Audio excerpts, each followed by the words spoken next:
வாய்மொழியும் எந்தன் தாய்மொழியும் இன்று வசப்படவில்லையேடி. வயிற்றுக்கும் தொண்டைக்கும் உருவமில்லா ஒரு உருளையும் உழுறுதடி. காத்திருந்தால் எதிர்பார்த்திருந்தால் ஒரு நிமிஷமும் வருஷமடி. கண்களெல்லாம் இனி பார்த்தது போல் ஒரு கலக்கமும் தோன்றுதடி.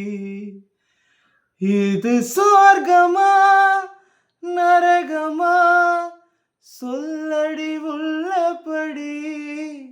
நான் வாழ்வதும் வினை கொண்டு போவதும் உன் வார்த்தைகள் உள்ளையடி.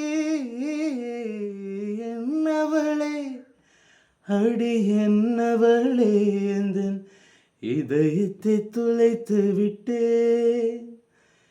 எந்த இடம் அது தொலைந்த இடம், அந்த இடத்தையும் மறைந்து விட்டே.